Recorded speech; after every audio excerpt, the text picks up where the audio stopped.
Welcome to creators. कैसे हैं आप लोग? तो आज हम लोग करेंगे अपना क्लास 12 होम साइंस का जो चैप्टर कर रहे थे, चैप्टर नंबर 4 खाद्य प्रसंस्करण और प्रौद्योगिकी। हम लोगों ने पूरा चैप्टर कंप्लीट कर लिया है। आज केवल लास्ट के एक दो टॉपिक हैं वो कंप्लीट करेंगे। तो जीविका के लिए अवसर, कार्य क्षेत्र, ये वाला जो इस चैप्टर में टॉपिक है इसको आज हम लोग कंप्लीट कर लेंगे और कल इस चैप्टर के एमसीक्यू क्वेश्चन हम लोग करेंगे। जितने भी एमसीक्यू क्वेश्चन बन सकते हैं वो सब हम लोग कल वाली क्लास में कंप्लीट करेंगे। तो आज करेंगे खाद्य प्रसंस्करण और प्रौद्योगिकी, फूड प्रोसेसिंग एंड टेक्नोलॉजी से संबंधित जो भी थोड़ा सा टॉपिक बच गया उसको इस वाली क्लास में फिनिश कर देंगे। उसके बाद कल हम लोग इस वाले टॉपिक और चैप्टर के पूरे एमसीक्यू क्वेश्चन लगाएंगे। तो आइए स्टार्ट करते हैं, अपना आगे का जो टॉपिक बच गया है उसको कंटिन्यू करते हैं। तो आज हम इस वाली क्लास में देखेंगे खाद्य प्रसंस्करण का कार्य क्षेत्र। क्या देखेंगे? खाद्य प्रसंस्करण का कार्य क्षेत्र हम लोग इस वाली क्लास में करने वाले हैं। तो यही टॉपिक है जो आपका इस वाले चैप्टर में बच गया है। बाकी सारी चीज़ें हम लोगों ने कंप्लीट कर ली हैं, बहुत ही डिटेल से एक्सप्लेनेशन के साथ समझा है। अगर आप लोगों ने नहीं देखा है, अगर चैनल पर नए हैं तो जाइए, प्लेलिस्ट बनी हुई है, प्लेलिस्ट पर जाके विजिट करिए। सारी क्लासेज जो है चैप्टर वाइज वो सीक्वेंस से लगी हुई हैं। अगर नहीं देखा है तो जाइए, सारी क्लासें आप लोग देख लीजिए। आप लोगों के लिए बहुत ही बेनिफिशियल होने वाली है, क्योंकि एग्ज़ाम में इन्हीं सब जो चैप्टर है इन्हीं से आपका जो पूछा जाता है और सारी चीज़ें थ्योरी से ही आती हैं, कहीं और से नहीं आती। और पूरा ऑल टोटल एनसीईआरटी कंटेंट है, तो कहीं से ऐसा कुछ नहीं कि एनसीईआरटी बेस्ड नहीं, सारी एनसीईआरटी की लाइनें हैं और एनसीईआरटी बेस्ड ही आप लोगों को इस चैनल पे पढ़ाया जाता है। तो स्टार्ट करते हैं अपना खाद्य प्रसंस्करण का कार्य क्षेत्र। तो इसको आज हम लोग इस वाली क्लास में कंप्लीट करेंगे। तो खाद्य प्रसंस्करण का कार्य क्षेत्र क्या है इसको समझते हैं। इस उद्योग में संसाधित का मतलब होता है प्रोसेस्ड जो फूड होता है, पैक किए हुए सुविधाजनक और लंबे सुरक्षा काल वाले खाद्यों की बढ़ती मांग के कारण अच्छे प्रशिक्षित व्यक्तियों की आवश्यकता होती है। मतलब जो आपकी फूड टेक्नोलॉजी है, फूड प्रोसेसिंग टेक्नोलॉजी, उसमें जो प्रोसेस फूड होता है उसको बनाने के लिए बहुत ही अच्छे प्रशिक्षित व्यक्तियों की आवश्यकता होती है, ताकि उनके द्वारा जो फूड बनाया जाता है वो पूर्णतया टेक्नोलॉजी के सिद्धांतों का पालन करते हुए और सभी जो नियम और सिद्धांत होते हैं उनका पालन करते हुए बनाया जाए, और इस प्रकार का जो फूड है वो बना के तैयार किया जाए टेक्नोलॉजी के तहत, जो उपभोक्ताओं के स्वास्थ्य की दृष्टि से अच्छा हो और उसे बहुत लंबे समय तक सुरक्षित रखा जा सके। तो इन सब चीज़ों के लिए कैसे व्यक्तियों की आवश्यकता होगी? तो वो प्रशिक्षित व्यक्तियों की आवश्यकता होती है, जो कि खाद्य पदार्थों की बढ़ती मांग के कारण, क्योंकि खाद्य पदार्थों की मांग इतनी बढ़ गई है कि उन्हें बहुत प्रशिक्षित और अच्छे व्यक्तियों के द्वारा उसको पूरा किया जा सकता है, और जो प्रशिक्षित व्यक्ति हैं उनकी उपलब्धता भी बहुत संख्या में होनी चाहिए। बहुत कम व्यक्तियों में ये आपका जो उद्योग है वो नहीं कार्य कर पा रहा है।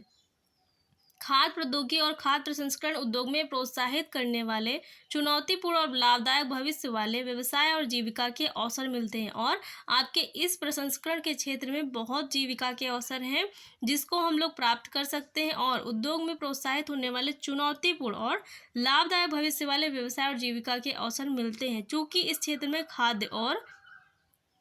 खाद्य उत्पादों के संसाधन, उपयोग, परिरक्षण, पैक करने और वितरण के लिए विज्ञान और प्रौद्योगिकी के ज्ञान तथा उसके अनुप्रयोग की आवश्यकता होती है। मतलब इस क्षेत्र में क्या है, खाद्य उत्पादों के संसाधन, उपयोग, परिरक्षण, मतलब उसका संसाधनों को जुटाना कैसे है, उनका उपयोग किस प्रकार से करना, उनका प्रिजर्वेशन कैसे करना, उनकी पैकेजिंग कैसे होनी चाहिए, उनका डिस्ट्रीब्यूशन कैसे होना चाहिए, इस सब के लिए विज्ञान और प्रौद्योगिकी के ज्ञान तथा उसके अनुप्रयोग की आवश्यकता होती। इन सब के लिए किसका ज्ञान होना चाहिए? आप इन सभी जो है प्रक्रियाओं को तभी संपन्न कर पाएंगे अच्छी प्रकार से जब आपको विज्ञान और प्रौद्योगिकी का ज्ञान होगा। और इसके लिए किसकी आवश्यकता है? विज्ञान और प्रौद्योगिकी के ज्ञान और उसके अनुप्रयोग की आवश्यकता होती है। अतः यह क्षेत्र विविध प्रकार की विशेषताओं को समावेशित करता है, और ये जो खाद्य प्रौद्योगिकी का क्षेत्र है वो बहुत सारी विशेषताओं को समाहित करके बना हुआ है। तो इतनी चीज़ें समझ में आ गई ना। अब आगे हम लोग बढ़ते हैं। तो ये पूरा टोटल थ्योरी वाली आप लोगों की क्लास होने वाली है, तो इसको बहुत ही अच्छे से समझेंगे क्योंकि इससे क्वेश्चन बन जाते हैं आपके एग्जाम में।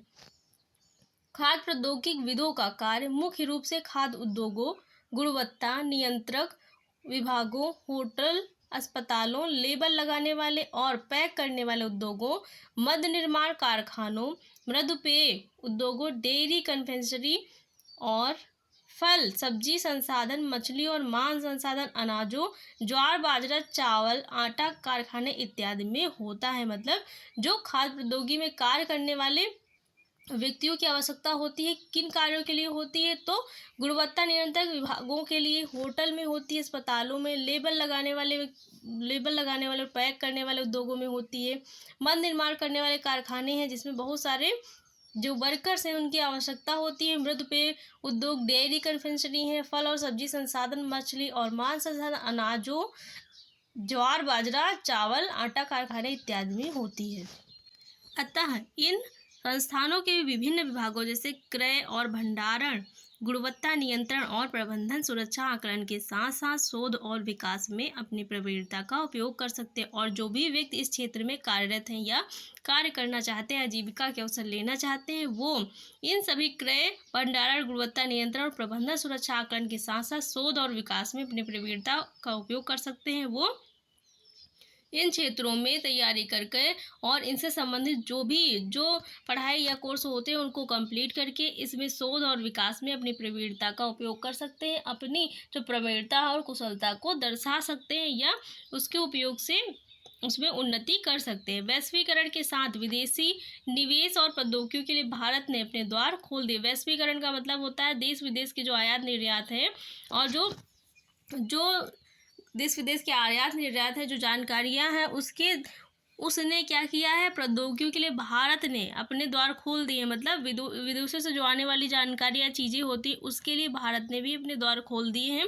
फलस्वरूप बहुत सी विदेशी कंपनियां और बहुराष्ट्रीय कंपनियां हमारे देश में अपने उत्पाद, शोध और विकास, शैक्षिक स्तर और बाह्य स्रोत सुविधाएं स्थापित कर रही हैं। और इसके परिणाम स्वरूप मतलब वैश्वीकरण के परिणाम स्वरूप विश्व भर की चीज़ों की जानकारी होने के कारण जो अन्य देशों के लोग हैं वो अपने यहाँ के उत्पाद और जो भी प्रोडक्ट हैं वो हमारे देश में क्या करना चाह रहे हैं, बनाना चाह रहे हैं, क्योंकि उनकी मांग जो है बढ़ गई है और उनकी पूर्ति करने के लिए वो उनका जो प्रोडक्शन है वो यहाँ पर कंपनियों के माध्यम से करना चाह रहे हैं। और उसके लिए उन्हें बहुत सारे वर्कर्स और कार्यकर्ताओं की ज़रूरत है। तो इस क्षेत्र में जो भी व्यक्ति कार्यरत होना चाहता है उसके लिए बहुत प्रवीणता हासिल करनी पड़ती है, तब जाके वो इस क्षेत्र में कार्यरत हो पाता है। तो बहुत सी विदेशी कंपनियां और बहुराष्ट्रीय कंपनियां हमारे देश में अपने उत्पाद मतलब अपने देश के उत्पाद को शोध और विकास, शैक्षिक स्तर और बाह्य स्रोत सुविधाएं स्थापित कर रही हैं। खाद्य प्रौद्योगिकीविदों या वैज्ञानिकों के लिए भारतीय और विदेशी संस्थानों में काम करने के भरपूर अवसर उपलब्ध हैं। और जो खाद्य प्रौद्योगिकीविद हैं या वैज्ञानिक हैं वो उनके लिए ऐसे बहुत से अवसर उपलब्ध हो पा रहे हैं, चाहे वो अपने देश में कार्य करें या विदेशों में जाके उसी क्षेत्र में कार्यरत हो सकते हैं। उनके लिए आजीविका के बहुत सारे अवसर इन कार्यों के चलते निकल कर आ रहे हैं, जिससे वो अपनी आजीविका को अर्जित कर सकते हैं और उस क्षेत्र में प्रगति और तरक्की कर सकते हैं, अपनी प्रवीणता को भी दर्शा सकते हैं।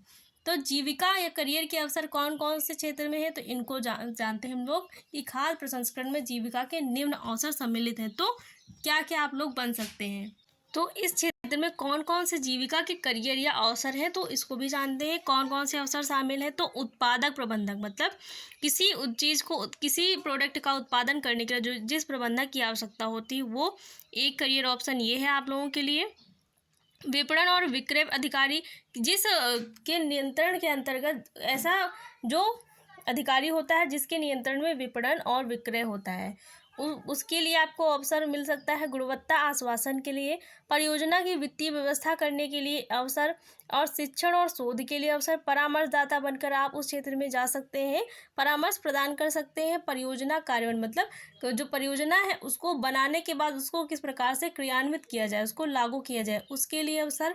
संवेदी मूल्यांकन, जो भी प्रोडक्ट बनेगा उनको चेक हो या टेस्ट करने के लिए, उनका परीक्षण करने के लिए वो सही है या नहीं, उसके लिए अवसर। और शोध व विकास और उत्पादन विकास के लिए अवसर। परियोजना का मूल्यांकन करने के लिए जो भी प्लान बनाया गया है, जिसके तहत बनाया गया है, वो पूर्णतः उपयुक्त है या उस कार्य के लिए पूर्णतः सही है या नहीं, उसका मूल्यांकन करने के लिए अवसर। आपको इस क्षेत्र में भी अवसर मिल सकता है। उद्यमताशीलता का विकास और उत्पादों का तकनीकी वितरण, ये सारे अवसर क्या है, जीविका के हैं इस क्षेत्र में। खाद्य प्रसंस्करण और प्रौद्योगिकी के क्षेत्र में ये सारे जीविका के अवसर या पद हैं जिन पर जा करके आप अपने प्रवीणता को दर्शा सकते हैं और अपनी कुशलता का परीक्षण कर सकते हैं। तो ये सारे अवसर जीविका के हैं इस क्षेत्र में। तो इससे क्वेश्चन बनता है, इसलिए हम लोग इस वाले टॉपिक को भी कंप्लीट करते जा रहे हैं। अब देखते हैं कि रोजगार, स्वरोजगार के अवसर कौन कौन से, इनको भी समझते हैं। स्वरोजगार के अवसर है तो भारत में खाद्य संसाधन हमेशा घरेलू या कुटीर स्तर की गतिविधि के रूप में कार्यरत रहा है। मतलब भारत में जो खाद्य संसाधन चलता आ रहा है पहले से, प्राचीन समय से, वो हमेशा घरेलू मतलब छोटे घर में जो घरेलू स्तर पर वो रहा है और छोटे स्तर पर रहा है, कार्यरत रहा है। खाद्य संसाधन प्रकारों में मूलभूत प्रशिक्षण की कमी के पश्चात भी मिठाइयाँ, मुरब्बा, अचार, तले हुए अल्पाहार, भुने हुए और फुलाए हुए अनाज बनाए और बेचे जाते हैं। तो पहले ये सारी चीज़ें होती थी, आप लोग जानते हैं ना कि पहले क्या होता था, घरेलू स्तर पर, छोटे छोटे स्तर पर लोग अपने ही घर में ऐसे छोटे छोटे स्तर पर क्या करते थे, कम प्रोडक्ट बना के उनको बेचने का कार्य करते थे। तो ये होता है कि छोटे स्तर और घरेलू स्तर पर कार्य होता था, बहुत बड़ी फैक्ट्रियाँ या उद्योग नहीं होते थे, लोग अपने घरों में ही इस कार्य को करते थे और बहुत ही कम उत्पाद के साथ व कम मात्रा में इसका प्रोडक्शन होता था। तो खाद्य संसाधन कार्य में मूलभूत प्रशिक्षण की कमी के कारण और जो भी लोग इस क्षेत्र में कार्यरत थे, अपने घरों में कुटीर उद्योग के रूप में इसको कार्य कर रहे थे, इसमें कार्य कर रहे थे, उनके अंदर क्या थी, उनमें प्रशिक्षण की भी कमी थी, क्योंकि उनको विशेषतः कोई इस क्षेत्र में ट्रेनिंग देने वाला नहीं था या कोई ऐसा संस्थान नहीं था जो उनको इस क्षेत्र में विशेष रूप से ट्रेनिंग दे सके और उनको इस क्षेत्र में कुशलता प्रदान कर सके। तो वो घरेलू स्तर पर क्या क्या चीज़ें बनाते थे, जैसे मिठाइयाँ, मुरब्बा, अचार, तले हुए अल्पाहार, भुने और फुलाए हुए अनाज बनाए और बेचे जाते रहे। बागवानी और मत्स्य पालन में वृद्धि होने के कारण कच्चे माल के उत्पादन में सुधार हुआ है। बागवानी और मत्स्य पालन का मतलब होता है मछली पालन में वृद्धि होने के कारण अब बहुत ज़्यादा स्तर पर क्या है, बागवानी और मत्स्य पालन होने लगा है। बहुत सारे ऐसे लोग हैं जो बागवानी और मत्स्य पालन में रुचि ले रहे हैं, कच्चे माल के उत्पादन में सुधार हो, और जिसके चलते क्या हो गया कि कच्चे माल का जो उत्पादन है उसमें सुधार हो गया। जो कच्चा माल है बहुत ही शुद्ध और अच्छा उपलब्ध होने लगा है। तो जीविका के लिए तैयारी करना, आप समझते हैं कि इस क्षेत्र में हम लोग जीविका के लिए तैयारी कैसे कर सकते हैं, मतलब इस क्षेत्र में जाने के लिए किस प्रकार की तैयारी होनी चाहिए उसको आप समझते हैं कि खाद्य उद्योग में संसाधन निर्माण, शोध और विकास, खाद्य सुरक्षा को सुनिश्चित करना और खाद्य गुणवत्ता को मॉनिटर करना, गुणवत्ता को नियंत्रित करने की पद्धतियों में सुधार करना, लाभप्रद उत्पाद को सुनिश्चित करने हेतु लागत निकालना और नियामक मामले सम्मिलित हैं। जीविका के लिए लोग खाद्य प्रौद्योगिकी की किसी एक शाखा में विशेषता प्राप्त कर सकते हैं। अगर आप इस क्षेत्र में जाना चाहते हैं तो आपको खाद्य प्रौद्योगिकी किसी एक शाखा में आपको प्रवीणता प्राप्त करनी होगी, जैसे पेय पदार्थ, डेयरी उत्पाद, मांस और मुर्गी पालन, समुद्री खाद्य और वसा और तेल, इनसे संबंधित किसी एक क्षेत्र में आपको क्या होगी, प्रवीणता प्राप्त करनी होगी।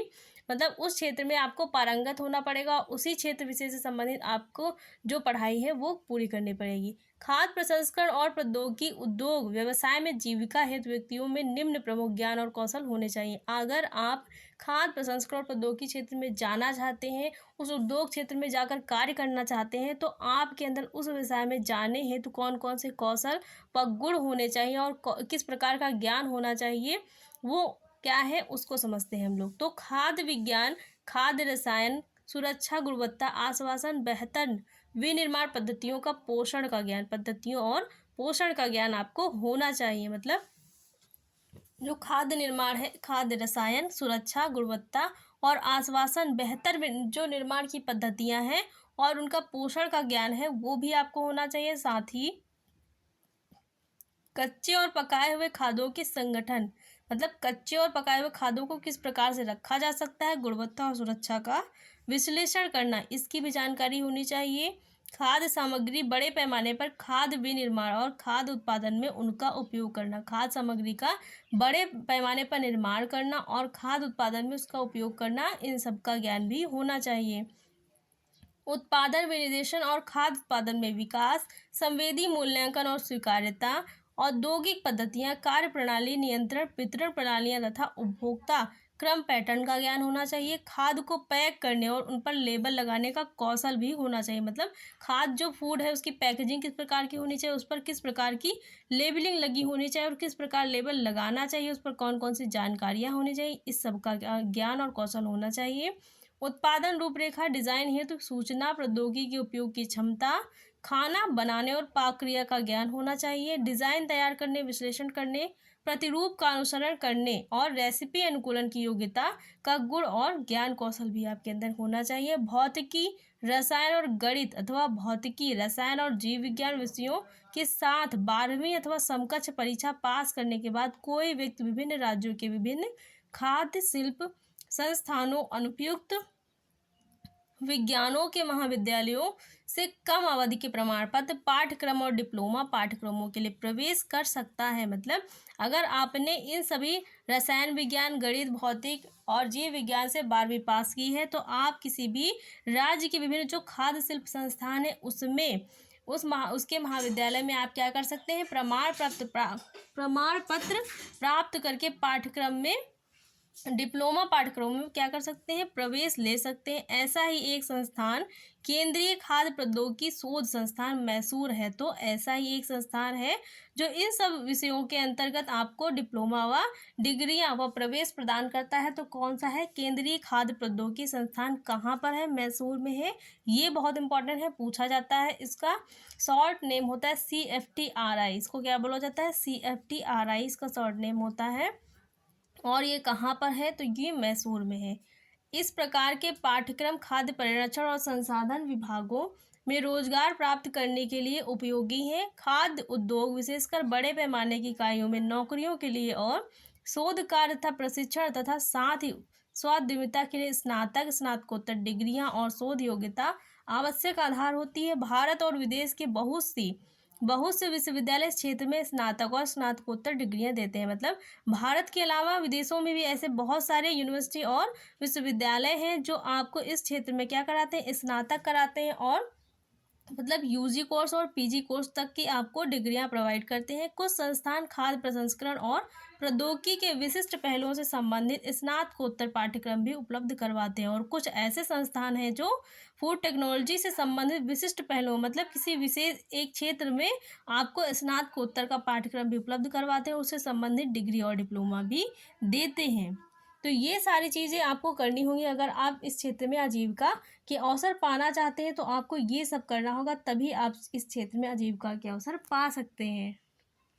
सरकार उन्हें वित्तीय सहायता, और जो भी यूनिवर्सिटी या कॉलेज ऐसे संस्थान जो इस क्षेत्र में कार्यरत हैं, सरकार उन्हें वित्तीय सहायता, प्रशिक्षण, आधारभूत ढांचा और विपणन सुविधाएं उपलब्ध कराती है। सरकार के द्वारा उन्हें क्या है, वित्तीय सहायता भी मिलती है और आधारभूत ढांचा, विपणन सुविधाएं भी उनको बहुत सारी मिलती है। राज्य सरकार द्वारा भी स्व उद्यमियों को भूमि उपलब्ध कराई जाती है। साथ ही राज्य सरकारों के द्वारा जो स्व उद्यमी हैं, जो स्वयं उद्योग खोलना चाहते हैं, उनके लिए भूमि भी उपलब्ध कराई जाती है, मतलब उनको जमीन भी दी जाती है। खाद्य प्रौद्योगिकी के क्षेत्र में स्वरोजगार का प्रयास बहुत अधिक प्रौद्योगिकी उन्मुख और अधिक निवेश वाला हो सकता है। मतलब इस क्षेत्र में अगर आपको स्वरोजगार प्राप्त करना है तो बहुत अधिक निवेश वाला, आपको बहुत ज़्यादा इन्वेस्ट करना पड़ेगा, तब जाके आप इस क्षेत्र में रोजगार स्थापित या उद्योग खोल सकते हैं। अथवा यह बहुत निम्न प्रौद्योगिकी और कम निवेश वाली इकाइयों के रूप में हो सकता है। जैसे कि अगर आप बहुत ही कम स्तर से शुरू करना चाहते हैं तो बहुत ही आपको, आप जिस प्रकार का खाद्य उद्योग स्थापित करना चाहते हैं उस प्रकार का आपको तो कुल मिला के निवेश करना पड़ेगा। अगर बहुत ही कम स्तर से आप शुरू करना चाहते हैं, बहुत छोटे मोटे पैकेजिंग या फूड प्रोडक्ट बना के आप स्थापित करना चाहते हैं अपना उद्योग, तो उसी हिसाब से आपको इन्वेस्ट करना पड़ेगा। और प्रौद्योगिकी कम निवेश वाली इकाइयों के रूप में हो सकता है, जैसे कि नमकीन बनाना, पेयजल की थैली भरकर बेचना इत्यादि। अगर आप बहुत निम्न स्तर से शुरुआत करना चाहते हैं तो आप जैसे कि नमकीन बनाना, पेयजल की थैली भरकर बेचना, जो पानी वाली पाउचेस आती हैं उन पर आप क्या कर सकते हैं, उन पर प्रयोग करके वहाँ वाले स्तर से आप शुरू कर सकते हैं। तो आपको बहुत ही कम स्तर पर निवेश करके इस उद्योग को आप स्थापित कर सकते हैं। तो ये आप लोगों का आज पूरा चैप्टर कंप्लीट हो गया है। इसके बाद चैप्टर में ऐसा कुछ नहीं है जो पढ़ाने लायक बचा हो, जितनी इंपॉर्टेंट चीज़ें थी सब कवर करा दी गई हैं। अब इसके बाद हम लोग कल क्वेश्चन करेंगे।